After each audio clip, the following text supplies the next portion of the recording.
نوجوان جب کوئی ہو جاتا ہے تو اس کی سوچیں جوان ہو جاتی ہیں. نوجوانوں سے معذرت کے ساتھ نبی پاک علیہ السلام نے نوجوانوں کی حکومت سے پناہ مانگی. نوجوانوں کی حکومت سے پناہ مانگی ہے اس لیے کہ نوجوان بڑی جلدی پیار بھی کرتا ہے اور بڑی جلدی نفرت بھی کرتا ہے. سوچیں مضبوط نہیں ہوتی. نوجوان آدمی، جوان آدمی، بکھری ہوئی سوچیں ہوتی. میرے رسول کریم صلی اللہ علیہ وسلم نوجوانوں سے ان کے مزاج کے مطابق ڈیل کرتے تھے، ان کی طبیعت کے مطابق ان کی ذہن سازی کرتے. ہم نہ جوانوں کو وقت نہیں دیتے. ہم مطالبہ کرتے ہیں نوجوان سے کہ وہ ہے نوجوان، باتیں بوڑھوں والی کرے. اگر جوانی میں بوڑھوں والی باتیں کرے تو پھر تو شیخ سعدی کہتے ہیں سارے بوڑھے چھوڑ کے اس نوجوان کے پاس بیٹھو، اس کے پاس فیض زیادہ ہے. اگر ایسا ہو جائے، کیونکہ در جوانی توبہ کردن شیوائے پیغمبری، یہ تو اچھی بات ہے. لیکن میرے عزیز اگر ایسا نہ ہو، ایسا ممکن نہ ہو، تو پھر نوجوان کو آپ اس کی طبیعت کے مطابق ڈیل کریں. آپ اس کی سوچ دیکھیں، اس کا رویہ دیکھیں، اس سے پیار کریں. نبی کریم علیہ السلام کے پاس ایک نوجوان داخل ہوا. اندر داخل ہوتے ہی اس نے فٹافٹ ایک بات کر دی. کہنے لگا یا رسول اللہ مجھے زنا کی اجازت دے دیں. میرے جذبات بہت بھٹک گئے، میں روک نہیں سکتا. ہمارے ہاں ہمارے گھر میں کوئی فون کرے تو ہم غیرت مند بن جاتے ہیں. میری غیرت کو گوارا نہیں کہ کوئی میرے گھر میں فون کرے، اور اگر میں کسی کے گھر میں فون کروں تو پھر غیرت کدھر گئی؟ پھر بھی آپ غیرت مند نہیں صاحب، پھر بھی آپ غیرت مند نہیں. اگر آپ کسی کے گھر فون کرتے ہیں تو آپ غیرت مند نہیں، تو یاد رکھیں اگر آپ یہ حرکت کر رہے ہیں تو پھر آپ کو بھی تھوڑا احساس ہونا چاہیے نا. نبی کریم صلی اللہ تعالی علیہ وسلم سے اس نے کہا مجھے زنا کی اجازت دیں دے. حضور فرمانے لگے آگے آ جاؤ. حضرت عمر کہتے ہیں مجھے بڑا غصہ تھا، میرا دل کر رہا تھا اٹھوں اور 2 تھپڑ ماروں اسے. طریقہ ہے بات کرنے کا. حضور نے بلایا، پاس بٹھایا، تھپکی دی. فرمایا ایک بات تو بتا، تیرے سوال کا جواب پھر دیتا ہوں. ایک بات تو بتا. یا رسول اللہ صلی اللہ تعالی وسلم ارشاد فرمائیے. حضور فرمانے لگے تو پسند کرتا ہے کہ تیری بہن کے ساتھ کوئی زنا کرے؟ پسند کرتا ہے تو کہ تیری بہن کے ساتھ کوئی زنا کرے؟ کہنے لگا حضور میں بات بھی سننا پسند نہیں کرتا. تیری بیٹی کے ساتھ؟ کہنے لگا حضور زبان اس کی کھینچ لوں گا جو یہ بات کرے گا. کہا تیری ماں، تیری پھوپھی، خالہ کا؟ حضور خبردار کسی بندے کو میں اجازت نہیں دوں گا. تو رسول کریم فرمانے لگے جس سے تو زنا کی اجازت مانگ رہا ہے وہ بھی تو کسی کی بہن ہے نا، وہ بھی تو کسی کی بیٹی ہے. جو غیرت، جو حمیت تجھے اپنے گھر کے بارے میں آتی ہے وہ دوسرے کے بارے میں کیوں نہیں آتی؟ جب نبی کریم نے اس نوجوان کو اس کے مزاج کے مطابق سمجھایا تو اس کی آنکھوں میں آنسو آ گئے. عرض کرنے لگا یا رسول اللہ صلی اللہ تعالی علیہ وسلم حضور زنا کی ارادہ تو ایک طرف، آج کے بعد میری زبان پر اس کا نام بھی نہیں آئے گا. آپ سامنے والے کی نفسیات کو دیکھیں، آپ اپنے موڈ میں نہ رہیں. مجھے بڑی اچھی طرح یاد ہے ایک دفعہ نا مسجد میں ایک بچے نے نا آدھی بازوؤں کی شرٹ پہن کے نماز پڑھی. ایک بابا جی نے ان کو نا منع کیا، کہنے پورا کپڑے پا کے آیا کر، پتہ نہیں تمہیں. وہ کہنے لگا، بچہ کہنے لگا نماز ہو جاتی ہے، بازو آپ فولڈ کر کے ایسے کر کے، بڑے بازو فولڈ کر کے پڑھیں گے تو کراہت ہے، لیکن ویسے بھی آدھے بازوؤں والی شرٹ میں نماز ہو جاتی ہے. لیکن اچھا عمل نہیں، اچھا یہی ہے کہ آپ کے بازو پورے ہوں. تو بزرگ ان سے کہنے پورے کپڑے پہنو. کہنے لگا بھائی ہو جاتی ہے نماز، میں بھی تھا. تو مجھے انہوں نے کہا جی حضرت صاحب بات سننا. میں نے کہا جی حکم. کہنے لگے ان کپڑوں میں نماز ہو جاتی ہے؟ میں نے کہا جی ہو جاتی ہے. کہتے لگتا ہے منڈا چودھریاں دا ہے، منڈا لگتا ہے چودھریاں دا ہے. فٹافٹ اسی وقت انہی پیروں پہ میں کہا جی ہے واقعی چودھریاں دا بچہ. لیکن مسئلہ یہ ہے کہ دین چودھری کے لیے بھی وہی ہے اور غریب کے لیے بھی. تو آپ اس بچے بیچارے کو اندر آنے تو دیں، اس کو مسجد میں داخل ہونے دیں، انشاءاللہ کپڑے بھی ٹھیک پہن کے آ ہی جائے گا. لیکن ہم نے تو ذہن بنا لیا ہے کہ ہم نے اپنی مرضی کے مطابق لوگوں کو قابو کرنا ہے. ہم لوگوں کی ذہن کے مطابق اترنے کو تیار نہیں، بس سارے میرے مطابق چلیں. یہ تو بات کو پیشوا کرے گا، مقتدا کرے گا، وہ بھی سمجھائے گا.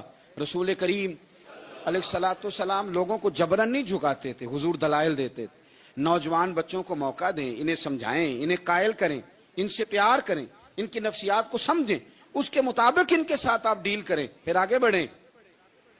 عورتوں کے بارے میں میرے نبی کریم علیہ السلام نے بڑی نصیحت فرمائی ہے. محبوب کریم فرمانے لگے عورت ٹیڑھی پسلی سے پیدا کی گئی ہے, سیدھا کرنا چاہو گے ٹوٹ جائے گی, یہ جیسی ہے اس کے ساتھ ویسے ہی گزارا کرو, اس کی نفسیات کو سمجھ جاؤ. عورت تھوڑا سا چاہتی ہے کہ وہ کھانا پکائے تو اس کی تعریف کر دی جائے, تو بھائی کھڑی ہے صبح سے برتی خانے میں, 2 لفظ بولنے میں کوئی حرج ہے؟ اور اگر کبھی نمک زیادہ ہو بھی جائے تو کیا خیال ہے, بیوی جان بوجھ کے زیادہ ڈالتی ہے؟ اس کا شوق ہے کہ اس کی انسلٹ ہو.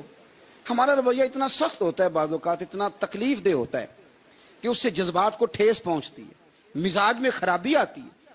تھوڑی تعریف دیکھیں, عورت چاہتی ہے تھوڑا سا کہ میرے خاندان والے, میرے سسرال والے میری تھوڑی عزت کریں, تو وہ اگر سارا کچھ چھوڑ چھاڑ کے آ گئی ہے تو جس طرح ہم اپنی بیٹی کے لیے ذہن رکھتے ہیں عزت کا, اگر تھوڑا اس کے لیے بھی بنا لیں گے تو میرا خیال ہے کوئی حرج والی بات.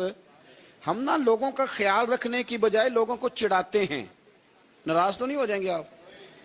نہیں, رہن دینے لگتا ہے تو ہو جانا ہے بھائی, چڑھاتے ہیں لوگ. کسی نے کہہ دیا نا کہ یہ میرے گھر نہ آئے آج کے بعد, باپ نے بیٹے کو کہہ دیا یہ تیرا رشتہ دار نہ آئے, وہ کہتا ہے تو سویرے ضرور آئی, ویکھاں گا تینوں کیڑا ڈکدا ہے, آنا صبح. وہ کسی نے کہہ دیا نا اس گلی سے نہ گزرنا, کہنا میں ابھی گزروں گا, تو دیکھ لے جو تو نے کرنا ہے. ہم لوگوں کی نفسیات کے, بلکہ پتہ چل جائے نا فلانے کو فلان چیز بری لگتی ہے, اس کو لوگ زبردستی کرتے ہیں, چڑھاتے ہیں, نفرتیں پیدا کرتے ہیں, اس کے اندر غرور لاتے ہیں, مزاج کے اندر چڑچڑاپن پیدا کرتے ہیں. یہ کام نہ کریں. آپ اپنے لیے کیا گراؤنڈ بنا رہے ہیں کہ لوگ آپ سے نفرت کریں, لوگ تکلیف دیں آپ کو. یہ نوجوان بچے کسی نے ہارن دے دیا گاڑی کا, تو آپ اس نے گاڑی پیچھے کرنی نہیں, وہ ماں بدولت کو ہارن بجا دیا ہے. یہ مہذب قوموں کا یہ رویہ نہیں ہوتا. یہ تو وہ قومیں ہیں جو مطلب بڑی تنگ ہیں اپنے آپ سے, یہ بڑے آوازار لوگ ہیں. ٹھنڈے رہیں, میٹھے رہیں, پیار کریں, دوسروں کے جذبات کا احساس کریں. نبی کریم صلی اللہ تعالی علیہ وسلم نے ایک دن حضرت عائشہ صدیقہ سے کہا, عائشہ تیرے ساتھ ایک بات نہ کروں, حضور کریں. فرمایا جب تو ناراض ہوتی ہے تب بھی مجھے پتا چل جاتا ہے, اور جب تو راضی ہوتی ہے تب بھی مجھے خبر ہو جاتی ہے. اتنا دھیان رکھتے ہیں خاوند گھر میں کہ اب اس کی پوزیشن کیا ہے, اور اب یہ کیا سوچتی ہے, اور کس بات پہ اس کو جو ہے وہ ناراضگی ہوتی ہے. مجھے جب تو راضی ہوتی ہے تب بھی پتا ہوتا ہے. ناراض تو حضرت عائشہ کہتی ہے نہیں نہیں حضور ایسی تو بات ہی کوئی نہیں, آپ بتائیں. تو حضور فرمانے لگے جب میں کسی اور زوجہ کے پاس تھوڑا وقت گزار لیتا ہوں زیادہ, اور جب میں آتا ہوں تو ناراض ہوتی ہے. یا رسول اللہ آپ کو کیسے پتا؟ فرمایا بتاؤں حضور بتائیں. فرمایا اس وقت جب تو قسم اٹھاتی ہے تو کہتی ہے لا و رب ابراہیم, مجھے ابراہیم کے رب کی قسم, اور جب تو مجھ سے راضی ہوتی ہے تو کہتی ہے لا و رب محمد, مجھے محمد کے رب کی قسم. تو پھر حضرت ابراہیم کا نام لے لے کے حضرت عائشہ کہنے لگی محبوبہ قربان جاؤں, بات بالکل ٹھیک ہے, ایسے ہی ہے یا رسول اللہ, بالکل بالکل ایسے ہی ہے. جب تھوڑی خفگی ہوتی ہے تو میں یہ کام, تو حضور تو لوگوں کے مزاج کا خیال کرتے تھے, نبی کریم کو تو پتا ہوتا تھا. لیکن ماں بدولت کہتے ہیں سارے میری مرضی کے مطابق چلیں. ہاں میں نے زندگی میں یہ تجربہ بھی کیا ہے کہ آپ لوگوں کا خیال رکھنے لگ جاتے ہیں تو لوگ خراب بھی ہو جاتے ہیں, اس میں کوئی شک نہیں. وہ سمجھتے ہیں شاید میری ضرورت بڑی ہے. نہ یہ بات نہیں بھائی, بات کچھ اور ہے. حضور رحمت اللہ للعالمین ہے نا, تو کافر ہے یا منافق ہے, حضور کی تو ڈیوٹی ہے پیار کرنا. لیکن کافر کو تو چاہیے نا کلمہ پڑھے, منافق کو تو چاہیے نا مومن بنے. او بھائی میں نے کہا وہ بزرگ ہیں, ان کی ذمہ داری ہی پیار کرنا ہے, وہ جو بھی جائے گا اس سے. لیکن تو بتا تو نے پیار میں سے سیکھا کیا ہے, لیا کیا ہے, تیرے اوپر اثر کیا ہے. پیار کرنا, شفقت کرنا اور ہے, یہ جملہ میرا یاد رکھنا. پیار کرنا کسی سے اور ہے, اور اس سے راضی رہنا یہ بات اور ہے. کسی پر شفقت کرنا اور ہے, اور اس بندے سے راضی رہنا, یہ آپ دیکھیں کہ وہ راضی ہے آپ سے کہ نہیں, کہ خالی پیار ہے, خالی شفقت ہے. شفقت تو مجبوری ہے, کرنی ہے. تو میرے عزیز یاد رکھیں نبی کریم تھوڑا تھوڑا خیال کرتے, دیکھتے بندہ اس کے مزاج کے مطابق. دیہاتی آتا تو حضور اس کا بھی خیال کرتے. حضرت ظاہر دیہاتی تھے, وہ آتے تھے ترکاریاں لے کے گاؤں سے, نبی کریم صلی اللہ علیہ وسلم پیار کرتے تھے. وہ کئی دفعہ عجیب و غریب باتیں بھی کرتے تھے, حضور محبت سے پیش آتے تھے, ان کی طبیعت کا خیال کرتے, ان کے معاملات کو دیکھتے. میرے رسول پاک علیہ السلام تو دیکھتے کون شخص کس طرح کا ہے, کس رویے کا ہے, کس انداز کا ہے, اس کو اس کے مطابق عزت دیتے, وقار دیتے, نواز دیتے, اس شخص کا اس طرح کا اکرام کرتے. میرے نبی کریم صلی اللہ علیہ وسلم فرماتے ہیں میں نے معراج کی رات میں نے جنت میں ایک محل دیکھا. میرا دل کیا میں اندر سے جا کے دیکھوں, پر اس کے دروازے کے قریب گیا تو عمر فاروق کا نام لکھا تھا. فرماتے ہیں میں نے کہا عمر ذرا طبیعت کا سخت ہے. اس نے کہنا ہے قانون یہ ہے کہ پہلے اجازت لو پھر کسی کے گھر جاؤ. چلو ہم نہیں جاتے, عمر سے پوچھ کے چلے جائیں گے. گھر جو عمر کا ہے. نہیں, آپ کو سمجھ آئی میری بات کی یار؟ نہیں سمجھے. جن کے قدموں کے صدقے گھر ملا ہے, اگر وہ یہ خیال کرتے ہیں کہ سامنے والے سے پوچھ لینا چاہیے, نہیں آپ نہیں سمجھے. او بھائی, جن کے برکت سے وہ مکان ملا ہے, اگر وہ مزاج کا اتنا خیال رکھتے ہیں تو پھر مزاج رسول کا بھی تو خیال ہونا چاہیے نا. پھر سنو, پھر نبی کریم صلی اللہ علیہ وسلم واپس آئے. حضور نے بتایا وہ عمر تیرا مکان بڑا پسند ہے یار. میں اندر جانے لگا تھا, دروازے پہ حور بھی بیٹھی تھی, جانے لگا تھا اندر, تو وہ نا میں اس لیے نہیں گیا کہ عمر قانون کو بڑا پابند ہے. اس نے کہنا ہے کہ قانون تو اجازت لے کے جاؤ. حضرت عمر رو پڑے, عرض کرنے لگی حضور میں کہاں اور جنت کا مکان کہاں؟ مختصر سی میری کہانی ہے, یہ جو بھی ہے آپ کی مہربانی ہے. تو حضرت عمر رو پڑے. لیکن میرے رسول کریم صلی اللہ علیہ وسلم اب اتنا حضور خیال کرتے تو جناب عمر پتہ کون تھے؟ جرت نہیں تھی کسی مائی کے لال کی کہ عمر کے سامنے کھڑا ہو سکے. ہاں, جس کے سامنے شیطان نہ ٹھہر سکے. نکل جاتا ہے شیطان بھی. لیکن صحابہ کہتے ہیں جب کبھی حضور کے چہرے پہ شکن آتی تو اتنا وجود ہم نے کسی کا کامتے نہیں دیکھا جتنا عمر کانپا کرتے. کبھی تاری ہوتی تھی.